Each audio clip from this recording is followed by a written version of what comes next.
Good morning. Good morning and welcome to First Unitarian Universalist Church of Nashville. My name is Jay Tiefenbrunn and I am very pleased to welcome you to our With You Worship online this morning. Our collaborative pianist is Holling Smith-Bourne, who will be playing all sorts of instruments today.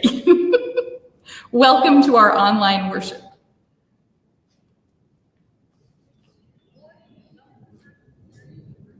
Yay! Just checking a little technical things. We are live and it's very exciting. If you are watching via Webinar Jam, you'll see a worship portal button. You can find all of our information for the service today on that link. If you're watching via YouTube, you can visit the WithYou Worship portal at firstuunash.org. I'd like to invite you to join me in singing our opening chant, "The earth, the air, the fire, the water, return, return, return, return." The earth, the air, the fire, the water, return, return, return, return. The earth, the air, the fire, the water, return, return, return, return. The earth, the air, the fire, the water, return, return, return, return. The earth, the air, the fire, the water, return, return, return, return. The earth, the air, the fire, the water, return, return, return, return. The earth, the air, the fire, the water, return, return, return, return. The earth, the air, the fire, the water, return, return, return, return. The earth, the air, the fire, the water, return, return, return, return. Our second song this morning is number 126 on the worship portal at firstuunash.org. Number 126, which is redundant. "Come thou fount of every blessing." Please join us.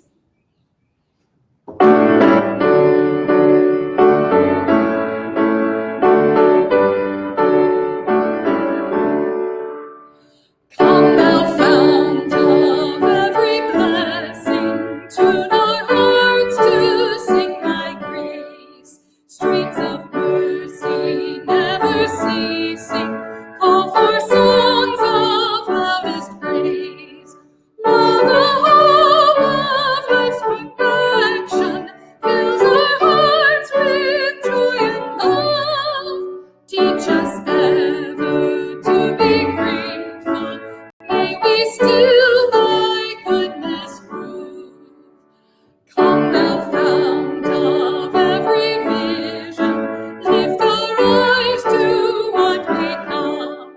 See the lion and the young man dwell together in thy home.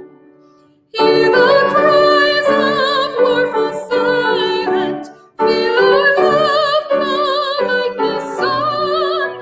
When we all serve one another, then our heaven is begun. Come thou fount of inspiration, turn our lives to higher ways. Lift our gloom and desperation, show the of this day. Help us find ourselves in union, help our hands tell our love. With thine aid, O fount of justice, earth be fair as heaven above. And our final morning song today is "All People That on Earth Do Dwell." The hymn tune is Old 100th, and the lyrics are by Alicia S. Carpenter.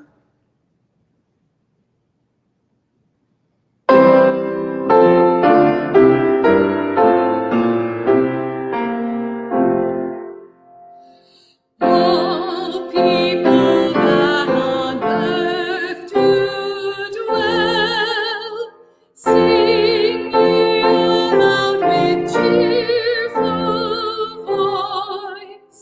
Let hearts in exultation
morning. I'd like to invite you to take a deep breath and connect your hearts with all of your neighbors who are worshiping with us this morning together at home.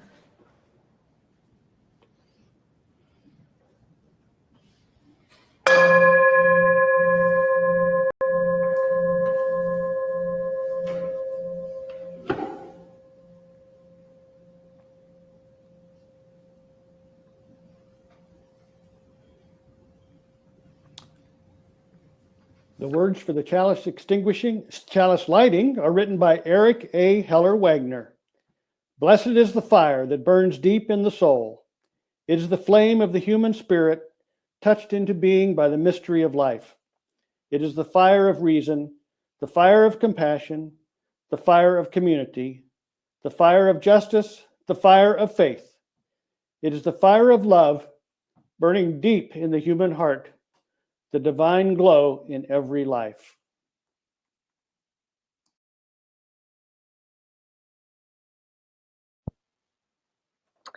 Our call to worship this morning comes from a reading by the Reverend Margaret Weiss and is titled, interestingly enough, "The Church Has Left the Building." By the way, I know you can't see me at this moment because my internet is being difficult, but my name is Elisabeth Geschiere, and as most of you know, I am privileged to be the student intern at Fun this year, and it is so good to be gathered together with you all, even if it's virtually this morning. The church is not a place, it is a people. The church is not a steeple above the tree line, streets and cars. Rather, it is a people proclaiming to the world that we are here for the work of healing and justice.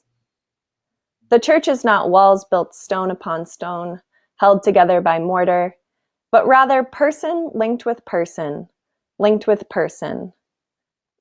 digitally or physically, I will add. All ages and genders and abilities.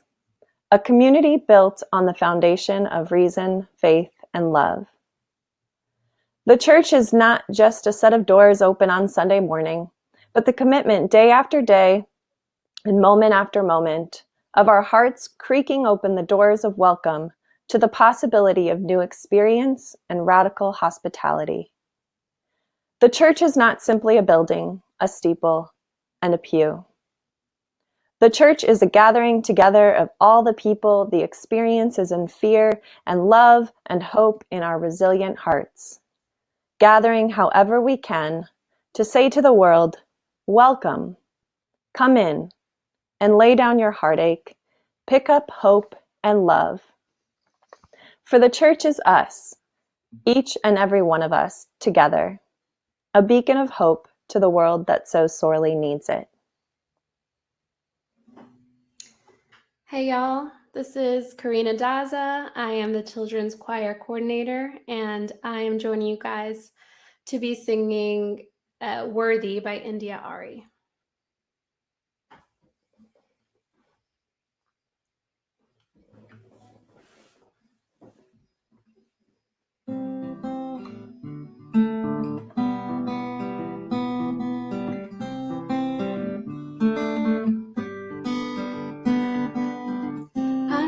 Exactly what you're thinking. I've had those thoughts a million times. I can see the question that's behind your eyes. Oh, you're searching for your peace of mind. Now listen up to this truth. You are me and I am you. Every one of us is worthy. Baby, girl, worthy woman, every one of us is worthy. I know your life, I felt your pain. I know your joys and your shames. Sometimes it feels like life walks over you. Oh, like you're a penny on the ground. But either on the ground or in your purse, the smallest piece that holds its worth. Every one of us is worthy. Baby, girl, worthy woman, every one of us is worthy. Baby girl, worthy woman, every one of us is worthy. Worthy of love, worthy of life, worthy of saying no when something don't feel right. This is a song for you, for all the ups and the downs that life will put you through. So listen up to this truth. You are me and I am you. Every one of us is worthy. Baby girl, worthy woman, every one of us is worthy. Baby girl, worthy woman, every one of us is worthy. Every one of us is worthy.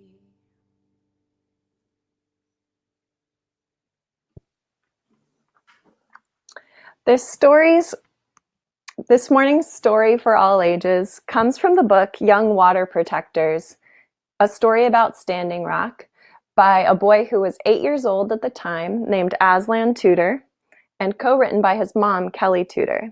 I reached out to them on Facebook Messenger, and they gave me permission to actually read you the story verbatim and show you the pictures this morning. So to me, that is definitely one of the silver linings of meeting virtually. A water protector is someone who protects water from getting polluted. Companies are polluting the water by building things like oil pipelines under or near waterways. As Native Americans, we want to protect the earth and water from getting polluted and harmed because these are sacred lands and waters to us. We want to keep our homelands from getting harmed. The Standing Rock Sioux tribe is a native nation of Dakota and Lakota peoples. Their reservation is located in North and South Dakota. Their lands used to be much bigger because of the Treaty of Fort Laramie, an agreement made a long time ago. People a long time ago did not respect that and took the land without permission, so that the reservation became much smaller. The land is called unceded treaty territory because the Lakota people did not give up the land. A company was trying to build an oil pipeline under the Missouri River, which is Standing Rock Sioux's drinking water supply. The pipeline is called the Dakota Access Pipeline. The land and water where the pipeline was being built is their treaty land. When pipelines are built, they end up leaking and polluting the land and water. If the Dakota Access Pipeline were to leak, it would make the water for the Standing Rock Sioux tribe undrinkable. In Lakota, Mini-Wachoni means water is life. Youth from Standing Rock started a water protectors camp to protect their water. It was called Sacred Stone Camp. They asked people to come and join them to help them protect their water. A lot of people came to help, and a new camp started. It was called Oceti-Sakowin Camp. I went to North Dakota to the Oceti-Sakowin Camp in August 2016. I was 8 years old. I went with my mom, my little sister, and some friends.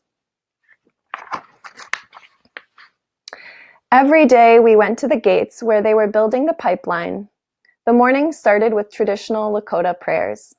Each day we were trying to stop them from building the pipeline. The kids there helped protest and also played together. We sang traditional songs with everyone. People painted the messages of resistance and posted flags from their native nations.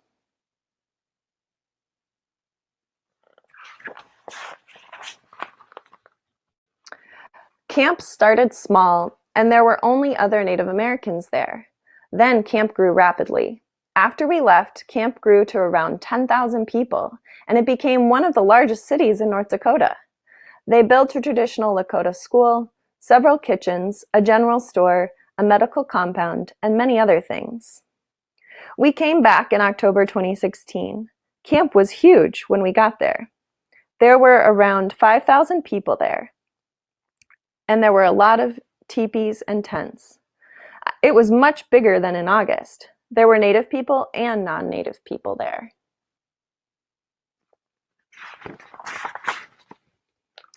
Between August 2016 and February 2017, tens of thousands of people passed through this camp. People came from every continent of the world, including celebrities, politicians, and tribal representatives from over 500 Native nations. It was the largest Native American gathering in history and the largest unity between nations we have ever had. The pipeline was delayed but finished in summer of 2017. The Standing Rock Sioux tribe is still fighting it in court. Minnie-Wauchoni, water is life. Please repeat with me. Minnie-Wauchoni, water is life.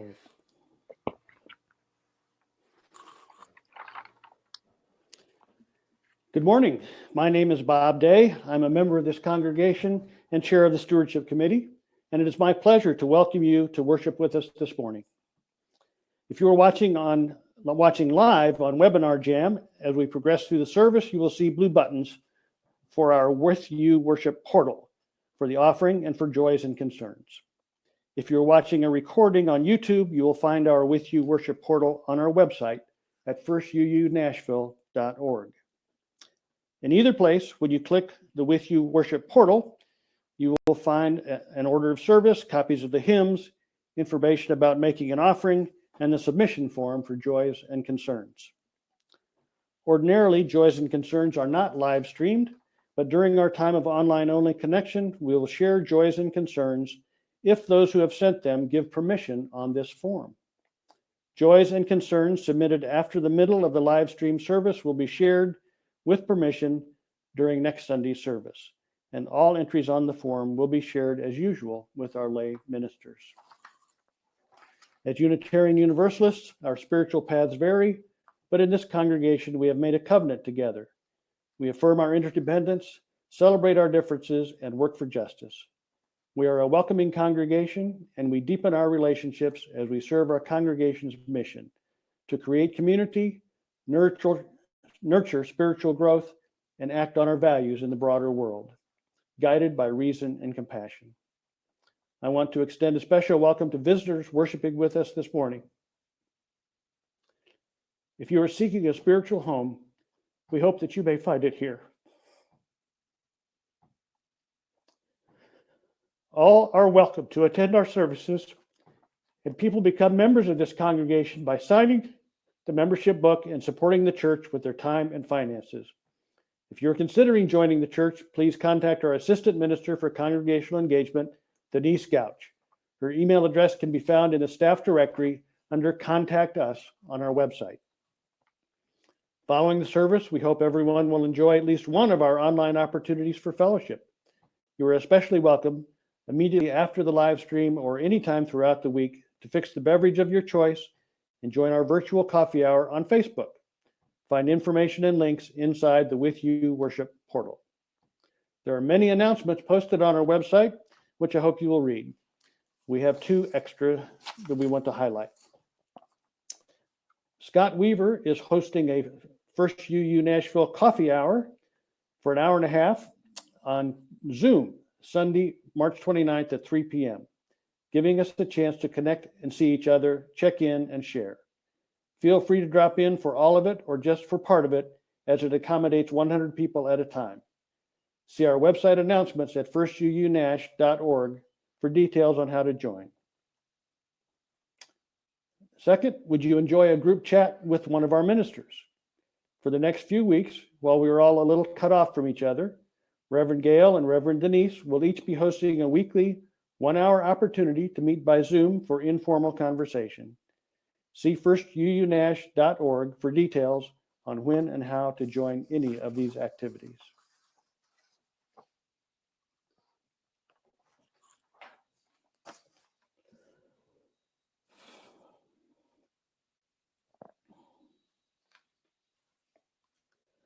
And now it's time for our stewardship moment. from Carol Koppel, a member of our congregation, who asked me to read her words about her involvement in the congregation. I'm Carol Koppel, and I'm a member of this congregation. I'm also an enthusiastic member of the church's Noah Action Team, which I'll be saying more about in a minute. We've all been through a lot in the last few weeks: tornadoes, the virus, staying in our homes, and worrying about our families and friends, our healthcare workers, our nation. Through all these dangers and challenges, the church community has been a solid, loving source of comfort, even as we can't be there in person. As some of you know, I had a major health crisis this fall and winter and was housebound for months. During that time, too, the church was there for me to a simply amazing degree when I was frightened and incredibly weak. I badly needed support and help in lots of ways and needed to feel connected to my church community. My wonderful lay minister, Doug Pasto Crosby, Reverend Gale, the caring committee, and a great many of you individually were helping me to hold on. I had always loved and valued the church before this time, but during and after the experience, my awareness of the church's place on my life is even stronger. So as Hal Potts said in his stewardship moment a few weeks back, I want to be there for my church because it has been there for me.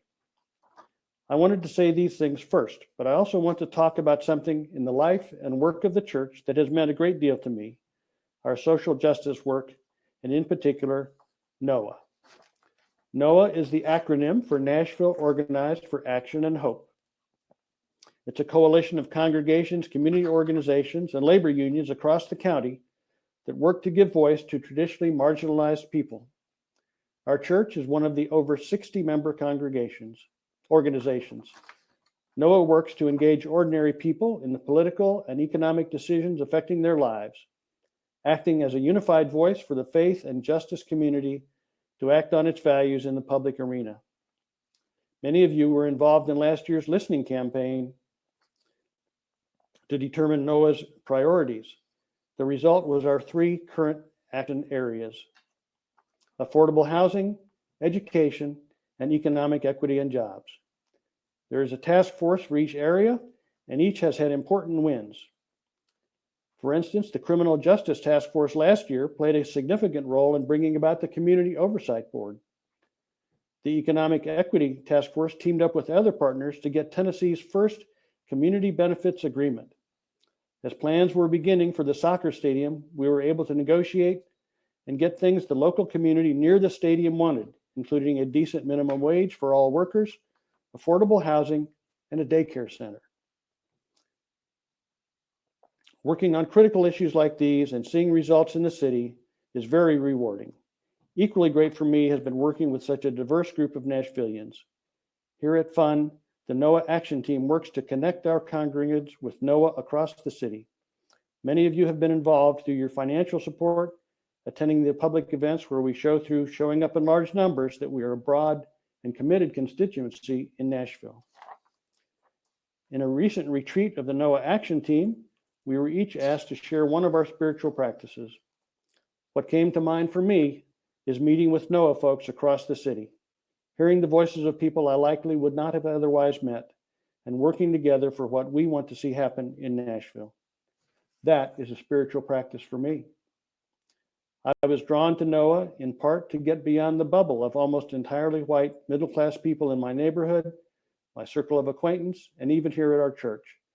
That has indeed been an immense blessing, to have allies and friends across Nashville and across the demographic borders that are all too pervasive in our society and here in our city.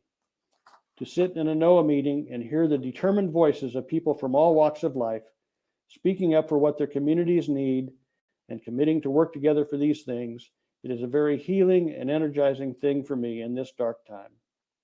I believe that all the people at the church who are engaged with social justice work and contribute to it in one form or another consider it an important part of their stewardship. I know I do.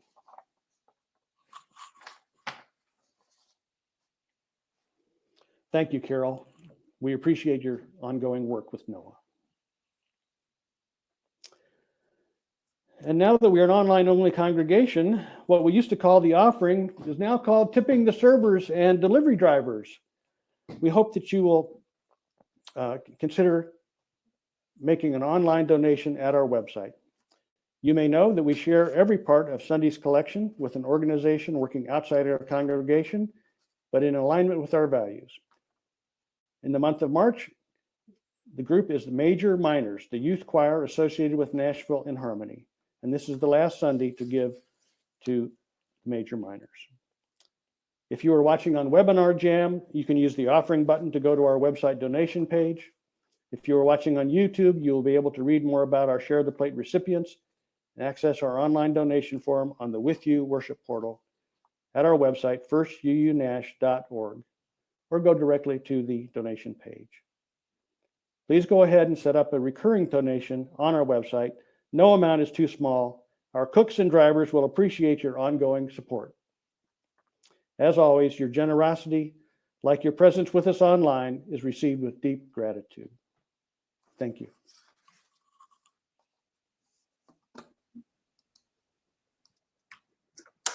Good morning. Here we are together, even though we feel so far apart. I'm going to begin our Joys and Concerns time by reminding you yet again how you could submit joys and concerns to us so that we can all continue to be so connected. If you're watching via Webinar Jam, hello there. I see chats. I see you there. Thank you for responding. You will find the worship portal offering and joys and concerns button. If you are watching via YouTube, please go to the WithYou Worship portal at firstuunash.org. As Bob mentioned earlier, we will read this during this live time if you fill out the form and check off that you give permission for me to read it. If you do not want us to read it, just don't check that off. If you fill this out anytime after 10 o'clock, after really 9:30, we will, if you give us permission, speak of these joys and concerns next week. So now I'd like to invite you to take a deep breath. Bring yourself more fully present to the sacred space that you have created wherever you are.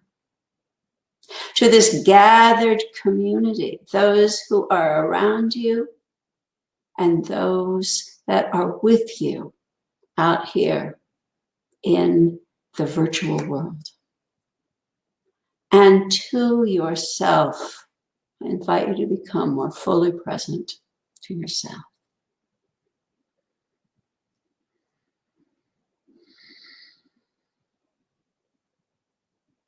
And as you become more fully present to yourself, you may become more aware of those moments from the last weeks or days or hours that you are holding in your heart right now. Especially those moments that go deep to the core of your being.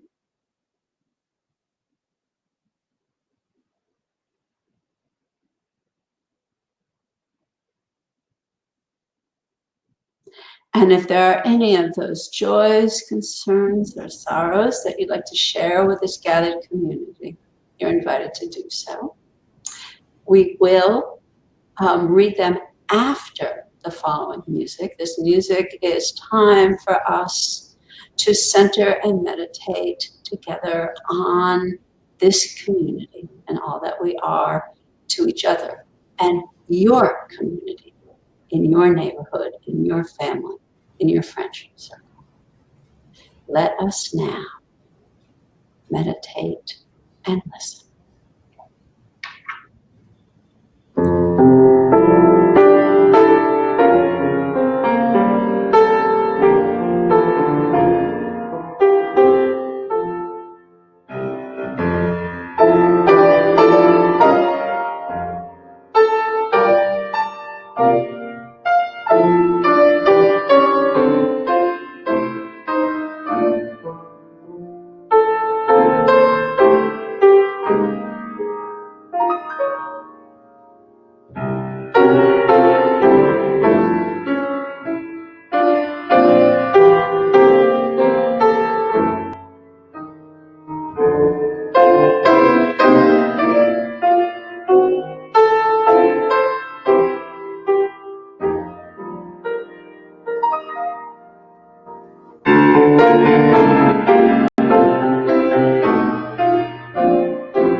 Danielle Bowden has a joy.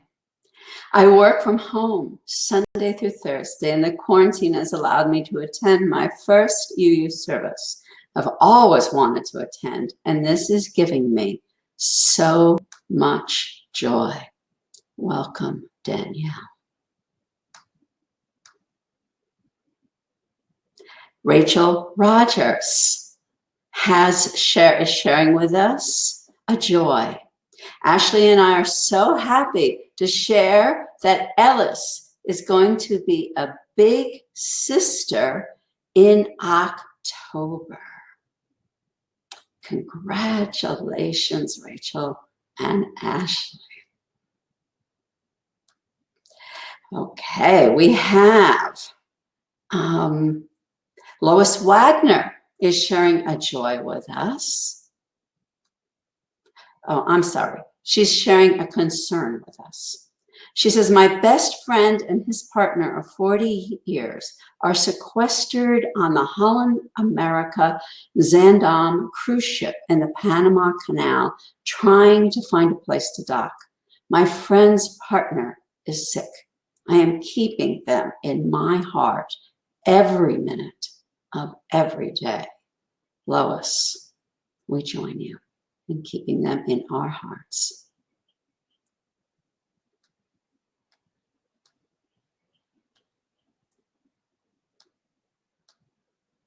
Okay.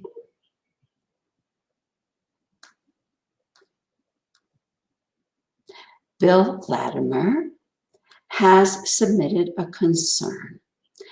He says, concerned about all the people who live alone and feel isolated because they have no one to physically interact with. Thank you, Bill. We do share your concern with you. Elaine Bailey Freed Lit has given us a joy. She says, thank you so much for this broadcast. Tears have been streaming down my face ever since Elisabeth spoke the opening words. And Addie 9 has a concern. She says she is missing school, her friends at school, and her friends in children's choir. Oh, Addie, and we are all missing you. Let's see.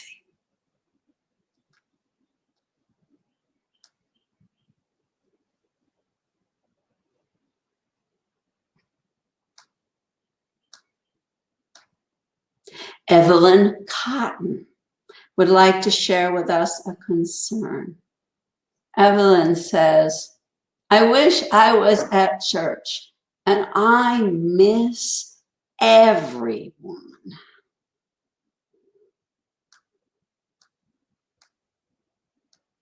Christopher Cotton, Evelyn's dad, is sharing a joy and a concern. He says, I am sad we cannot be there, but I'm so happy and thankful for everyone who has put together this online service. Oh, Christopher, I join you. I could never have done this without people who understand the virtual world much better than I. This appears to be our final joy and concern from the whole 9 family. They are feeling grateful that technology has allowed us, even apart, see the faces of those we love. I invite you all to hold these joys, these concerns, as well as all those that lie there unspoken in the spirit of prayer. Spirit of life and love. Here we are practicing worship across distances, each in our own room space, and coming back to that profound understanding that we are a community, that we are a congregation, that we are a church of people who become church by joining their hearts together with shared values and agreements to treat each other with dignity, respect, and love. As we join together, we are holding in our hearts all of you that are alone. Some of you I know love sometimes alone, but you tell me you still miss a touch, a hug, and all these virtual hugs aren't quite enough. We hold in our hearts all of the pets that are living in your homes that have brought even more comfort and joy and depth of relationship as we are quarantined. We hold in our hearts all in this community that are packed in their homes with lots of people learning to learn and work together 24/7, sharing your resources, your space, your computers, sharing together. Sometimes it's tense, but What a rich time. What a rich time together. We hold in our hearts all of you who are working in the medical field, talking to each other. We know that you are stressed. You are working so hard to keep us safe, and we will do anything to support you, including staying at home, keeping social distance, and missing those we love. We continue to stand with you as you prepare the medical system to support greater illness. We hold in our prayers all of you that have to make decisions, be you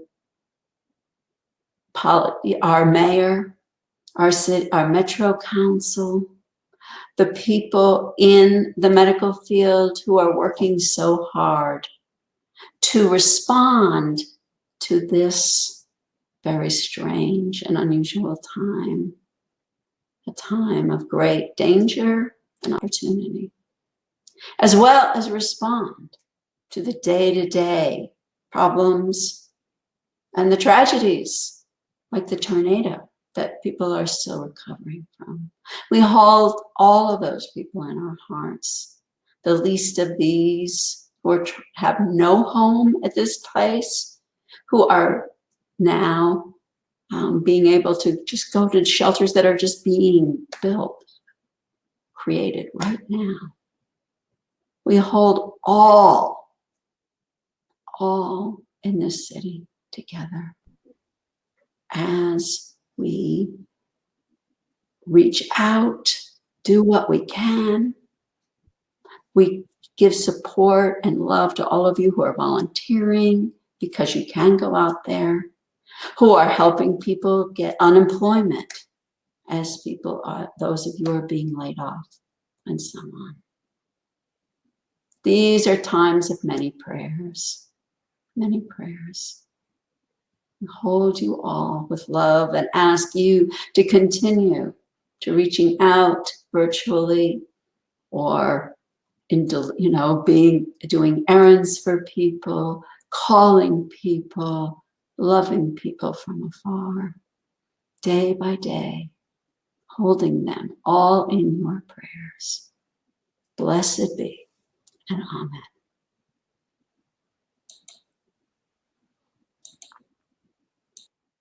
So I think that my favorite thing about being a leader is that it calls me to practice what I preach.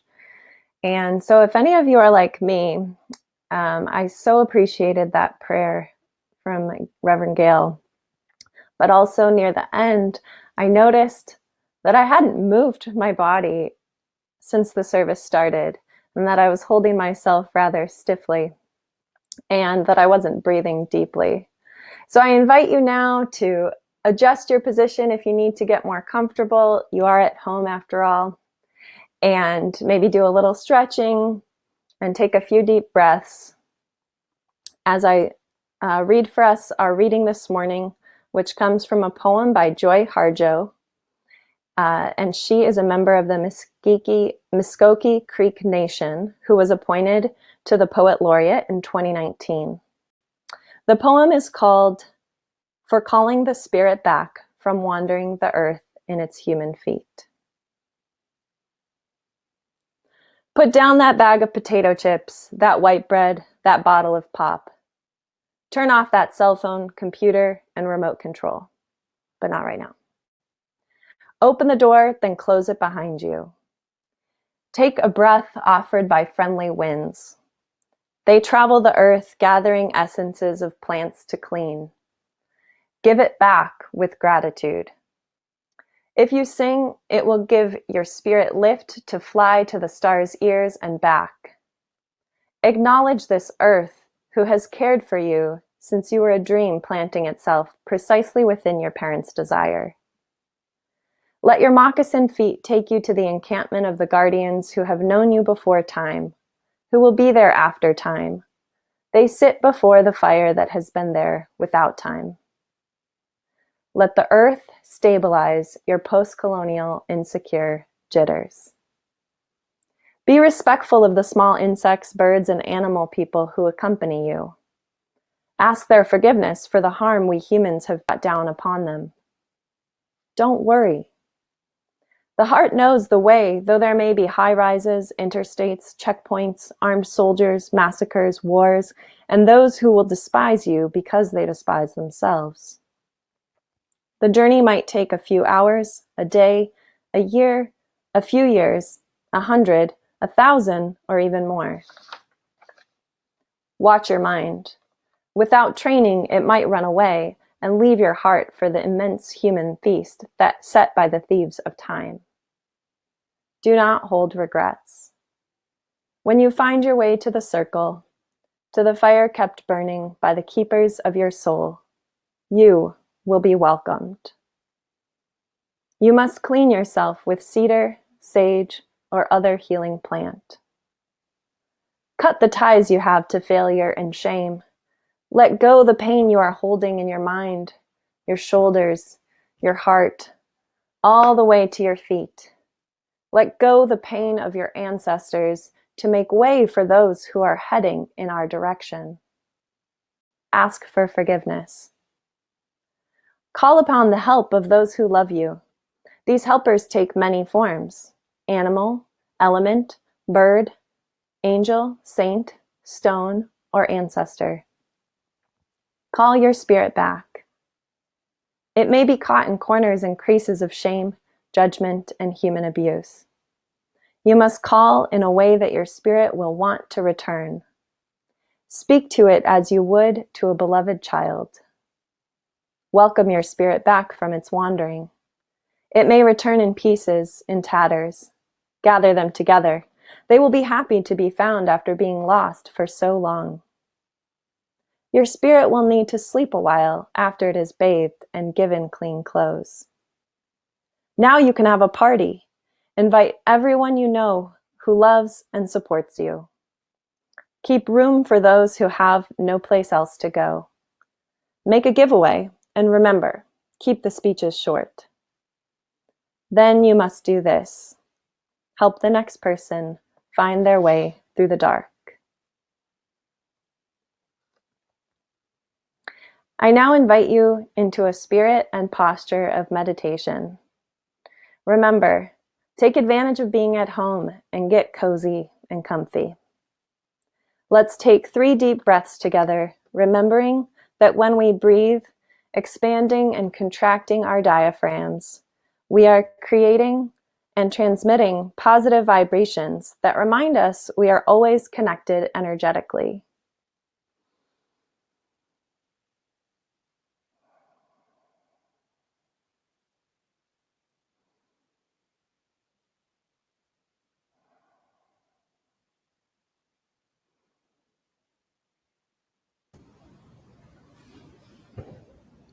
Now take a moment to feel the earth beneath your feet, or your bottom and legs if you're sitting on the floor, and let the earth stabilize your pandemic jitters.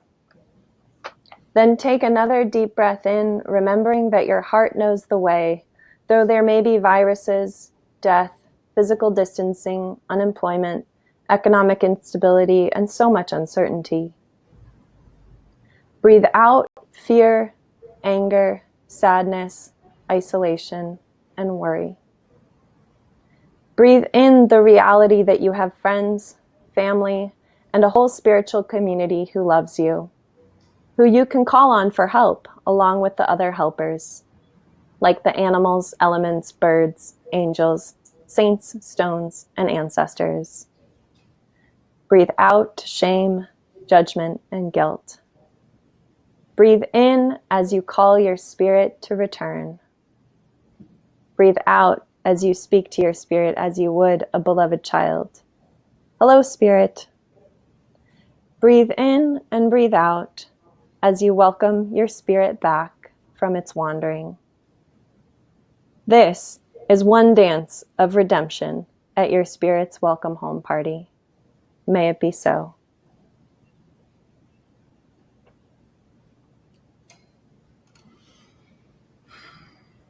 I'd like to share with you this song by Doreen Day of the Ojibwe Nation.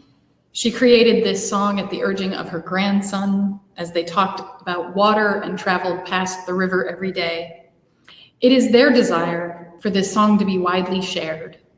The translation is, "Water, we love you, we thank you, we respect you."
Good morning again.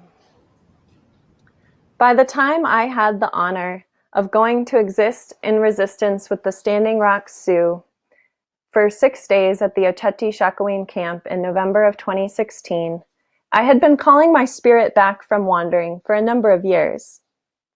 You see, during my college years, I had pivoted away from the Christian church of my upbringing towards social justice work and community.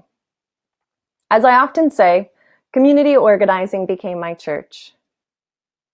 As Harjo puts it, my spirit had been caught in corners and creases of shame and judgment. So this pivot was my spirit's turning away from guilt and angst over seemingly endless theological questions and doubts toward an embrace of mystery and universal wondering. To be clear, I don't actually think that guilt and shame are inherent emotional consequences of a belief in the gospel of Jesus. On the contrary, it is clear to me now that the Bible teaches that God created and loves us exactly as we are, and that grace is sufficient. And the rest is mostly cultural human baggage. However, at the time, I had been trying to function as the perfect young woman Christian leader who did everything right for everyone for many years, and I was tired. My spirit did, as Harjo describes, need to sleep.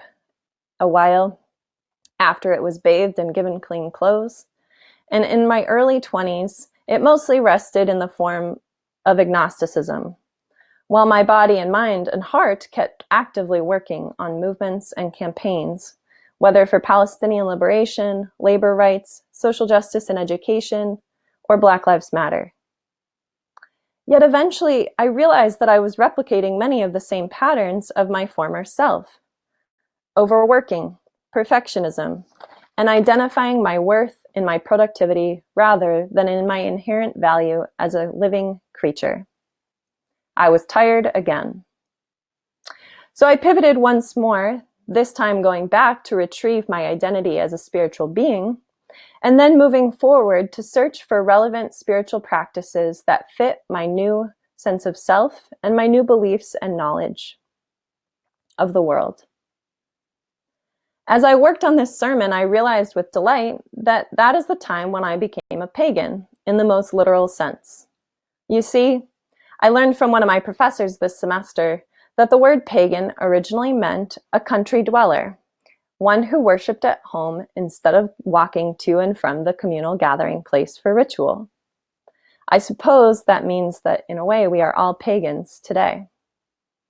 But for me, the term has a double meaning, for not only did I begin to practice things like meditation and yoga at home, albeit rather minimally, if I'm honest, I also became drawn toward earth-based spiritual practices such as moon rituals and solstice celebrations, and other tools like astrology and tarot. It was only more recently that I realized that some of this stuff fits under the umbrella neo-paganism. During this same time in my mid-20s, nature was also becoming a cathedral of worship for me. I became dear friends with a group of women who, loved the outdoors, and we enjoyed many hiking, biking, camping, and backpacking adventures together. At the time, I would not have called these spiritual practices or rituals, but that is in many ways what they were. This is one of the great parts about divinity school, is that you learn that almost anything can count as a spiritual practice if you do it mindfully and with love, which feels like a pro tip in this time of home quarantine. Perhaps someone will write an essay soon on Zooming or webinar jamming as a spiritual practice, but I don't think that will be me. Throughout these turns and movements of my spirit, the belief that was and continues to be the most difficult for me to let go of is the belief that there is something I must always be doing to prove my worth or to prove my goodness. In other words, to prove to whoever might be taking stack that I am redeemed. Gradually, however, thanks to the lessons and writings of many wise teachers, comrades, elders, and friends, I began to recognize that I actually believe that all human beings are born good, with an innate capacity to create or to destroy, to give life or to deal death, and that was okay. And I began to reframe my understanding of redemption from being about needing something external to fix or correct something internal in me, to being about a cyclical process of finding and maintaining right relationship. Right relationship with myself, right relationship with my body, right relationship with loved ones and with strangers alike, right relationship with the earth and all living things, and right relationship with the divine.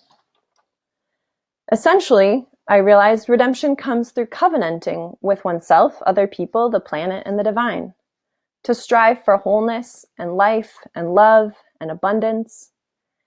And when we fail, to ask for forgiveness, and then, as Harjo reminds us, to call our spirits back into reconnection.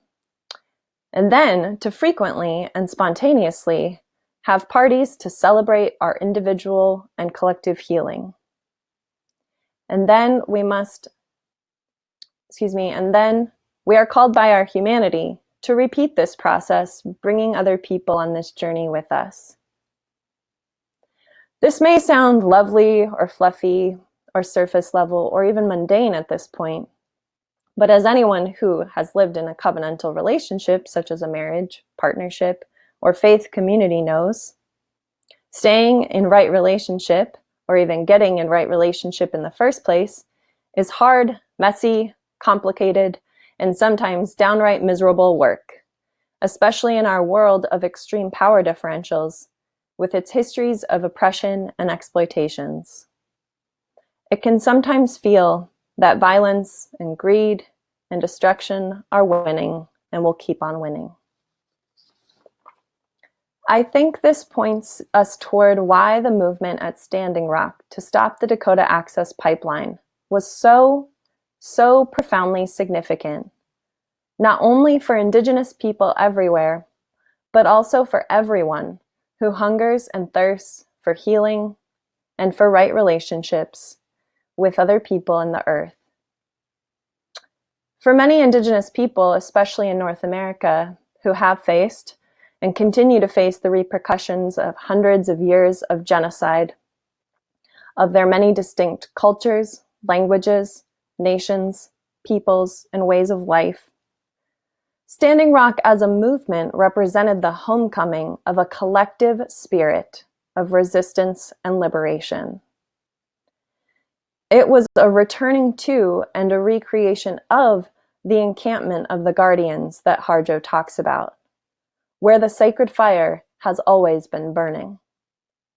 But this time, as hundreds and then thousands and then tens of thousands of Native peoples from over 500 different nations gathered, and as allies joined them from so many different countries, ethnicities, religions, and backgrounds, this time, at this moment in history, the sacred fire could literally and spiritually be felt, experienced, and seen across the nation and around the world.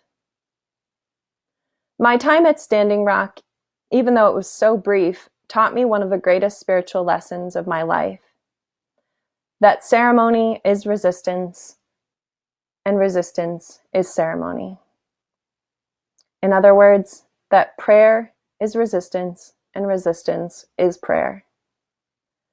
Meaning that whatever we are doing to move ourselves, our communities, and our world toward healing, creation, justice, and liberation is a spiritual practice, and whatever we do to nourish our spirits is resistance to exploitation, violence, destruction. So in early February, when Reverend Gail and I decided that I would preach on the last Sunday in March, the coronavirus was still a faraway, distant threat, at least to me.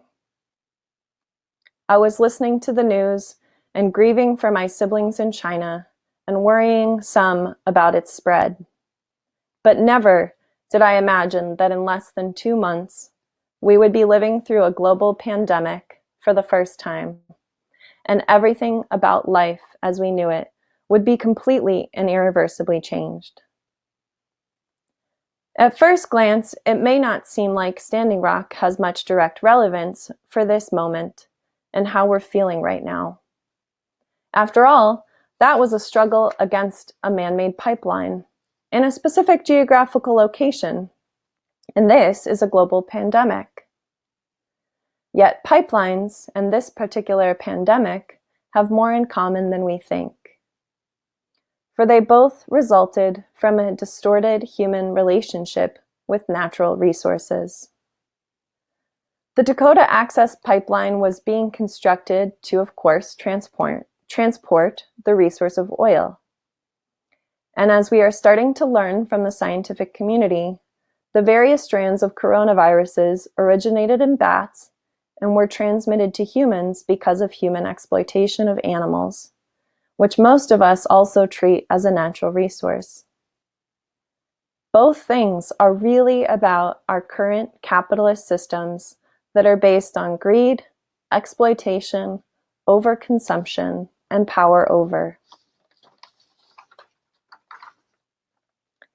As I pondered all of this, I realized there were so many lessons that we can learn from Standing Rock Sue's unprecedented struggle against a pipeline, for the unprecedented moment we find ourselves in, as one world and one struggle to survive a pandemic. Some of these lessons come directly from what were called the direct action principles at the Oteti Shakowin camp, which were communicated to everyone upon arrival through a training, and others are legacies of the movement. Lesson 1. This is all a ceremony. Act accordingly. In other words, all of life is sacred, whether we're staying home, working from home, watching children, caring for elders, caring for those who are ill. All of life is sacred. Treat yourself, each other, and all living things as if they are sacred. Second, water and all resources are life. Third, we are protectors.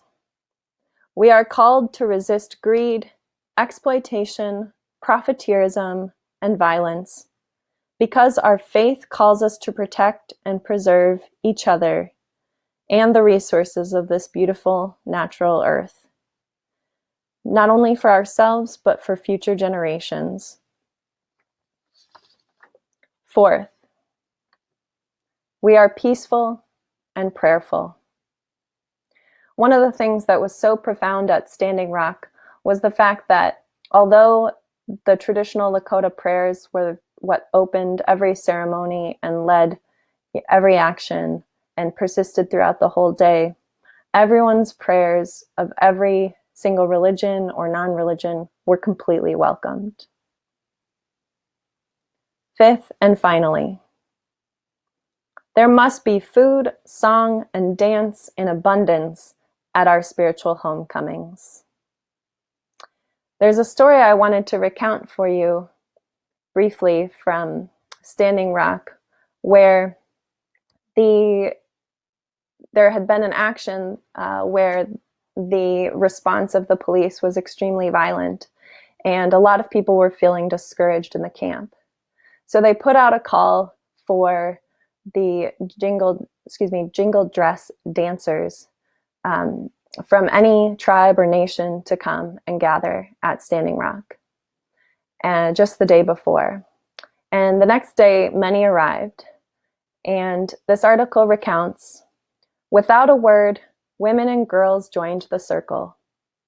As their numbers swelled, the mood brightened. They obliterated the gray skies and mood with an array of brilliant colors bursting forth from clothes, beads, shoes, and jewelry in seemingly every hue. A crisp jingle accompanied their entrances as they moved, and the wind caught hold of their dresses. One of the ways that I've been finding joy and grace for myself in this time of pandemic and staying at home is to have dance parties in the living room and kitchen, sometimes trying to learn more choreography to salsa or bachata, and other times just putting on my favorite tunes and dancing. And by way of another example, on the Jimmy Fallon Tonight Show at home the other day, I learned that Tina Fey and a bunch of her friends coordinated a children's talent show via Zoom for their kids. So people are finding many ways to incorporate song and dance into their lives, as well as sharing food with one another. May we, with gratitude, love, and honor in our hearts, remember and live these 5 lessons of Standing Rock. That this is a ceremony, act accordingly. That water and all resources are life. That we are protectors. That we are peaceful and prayerful. And that there needs to be food and song and dance in abundance. May we do this now during this time of pandemic, and eventually as we process how to heal, regroup, and restructure our society to create a more redeemed and redeeming, life-giving, whole world. Blessed be, and amen. May it be so.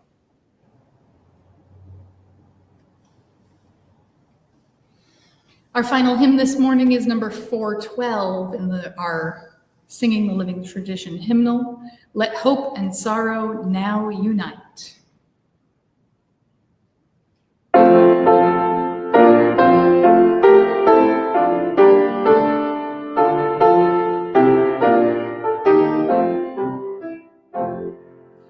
Let hope and sorrow now unite to consecrate life's ending, and praise good friends now gone from sight, how grief and loss are ending. The story in a well-loved face, the years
The words for the chalice extinguishing, written by Elisabeth Sell Jones, can be found at the bottom of the order of service.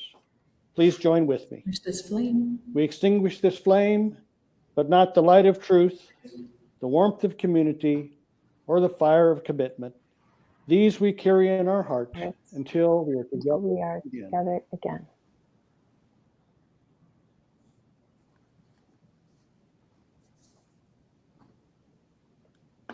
This morning, by way of benediction, I will read a poem from Floris Whitebull, a member of the Standing Rock Lakota Nation.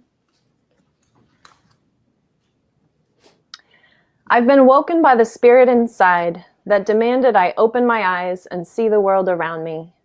Seeing that my children's future was in peril. See that my life couldn't wait and slumber anymore. See that I was honored to be among those who are awake. To be alive at this point in time is to see the rising of the Acheti Shakowin, to see the gathering of nations, and beyond that, the gathering of all races and all faiths. Will you wake up and dream with us? Will you join our dream? Will you join us? Our service is over. Let our service begin again renewed.